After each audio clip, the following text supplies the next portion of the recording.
Welcome to this explainer. Okay, we're jumping right into a phenomenon that I guarantee you felt recently. Think about that exhausting modern pressure we literally all face every single day. You scroll through social media, you turn on the news, you sit in a team meeting, and there's this overwhelming, unwritten expectation that you've just got to have a fully formed opinion. Or better yet, be an absolute expert on absolutely everything. Geopolitics? You better have a take. A sudden shift in economic policy? Gotta have an opinion immediately. The latest tech trend? If you aren't an expert by Tuesday, you're left behind. It is physically and mentally draining to keep up this facade, right? So today we're going to explore a radical, ancient concept that acts as a total reset button for this modern anxiety. So let me ask you, when was the last time you actually admitted you were wrong? Honestly, think about it for a second. And I don't mean a minor, oh, oops, I forgot the milk kind of wrong.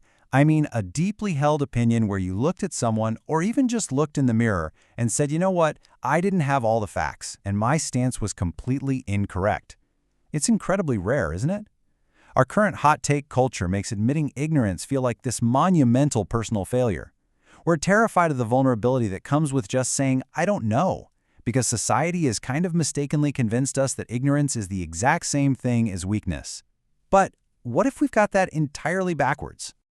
Section 1. The know-it-all trap and the exhaustion of faking expertise. When we buy into this idea that we have to be walking encyclopedias, we unknowingly step right into a psychological trap. It's like running on a treadmill that just keeps speeding up, but you're totally blindfolded. The anxiety of keeping your guard up, of pretending to understand concepts you've barely skimmed a headline about, it creates a frantic, overwhelmed state of mind. You aren't really learning, you're just trying to survive the conversation. It's a super heavy armor to wear every day. And if you're constantly faking expertise, you're going to see some very specific symptoms crop up. First off, defensiveness in debates. Because your position isn't built on a foundation of actual knowledge, literally any question feels like a personal attack. Second, imposter syndrome.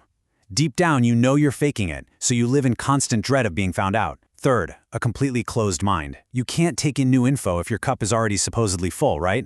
And finally, that overarching fear of being exposed. This trap creates incredibly fragile egos. But more importantly, it completely shuts down our ability to actually learn anything new. Because, well, you can't learn what you think you already know. Section 2. Defining Socratic Ignorance, the Ancient Antidote. Okay, let's just take a deep breath and slow the pace down for a second. Instead of desperately treading water in this giant sea of information, we're going to look back a few thousand years to ancient Greece for a much-needed release valve. Socratic ignorance is this profound understanding that you do not know everything, and that acknowledging your own blind spots is actually the foundational step toward true wisdom. Let's completely strip away the academic jargon here, because this is just a beautiful, brilliant paradox.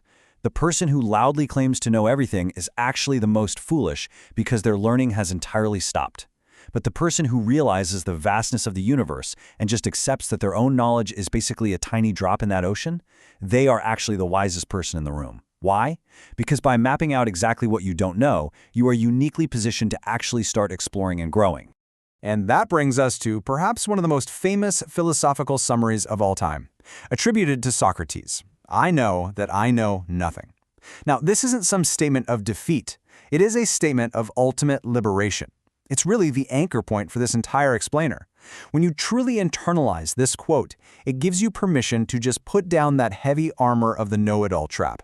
You don't have to pretend anymore. It is an incredibly freeing moment when you realize that not having the answer isn't a character flaw. It's just the normal human condition. Section 3. The Power of Not Knowing and Shifting Your Perspective. Now, this isn't just some abstract philosophical theory to ponder in a dusty library. Adopting this philosophy literally transforms your daily interactions, your professional life, and your personal relationships. We are talking about shifting from a defensive, stagnant energy to an incredibly empowering, dynamic one. Just compare the standard mindset with the Socratic one. The standard mindset tells us that admitting ignorance is a total failure. This is your closed-minded thinker, clinging to a tiny raft of assumed knowledge, absolutely terrified of the water. By contrast, the Socratic mindset says admitting ignorance is the very start of learning. This is the resilient, eternally curious thinker. They aren't afraid of the water, they are ready to dive right in. When you view ignorance not as a dead end, but as the starting line of a race, your entire worldview just opens up. Every single gap in your knowledge becomes an exciting opportunity rather than a threat. So say it with me. I don't know is a strength. Seriously, it takes immense confidence, immense self-assurance to look someone in the eye, whether that's a colleague, a partner, or just some stranger on the internet, and confidently state, I don't know enough about that to have an opinion. Think about the massive psychological relief that unlocks. You no longer have to defend a totally baseless hot take. True intellectual freedom happens when we transform what would have been this stressful, ego-driven argument into a genuine, curious inquiry. You go from being adversaries fighting over who is right to actual collaborators searching for the truth. Section 4. Becoming a Socratic thinker with actionable steps for daily life. Okay, I know what you might be thinking.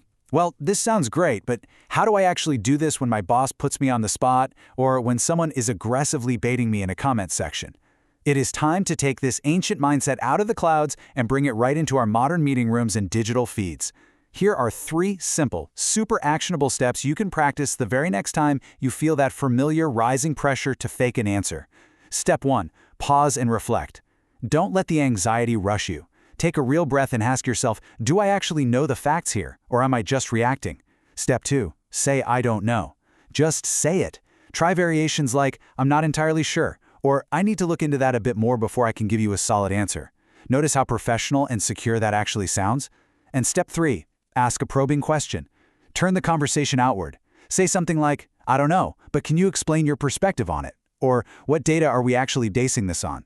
This immediately diffuses the tension and redirects all that energy toward collaborative learning. I really want to leave you with this final, provocative thought to take with you today. Where is your biggest intellectual blind spot? And what could you learn if you finally admitted it? Honestly, we all have one.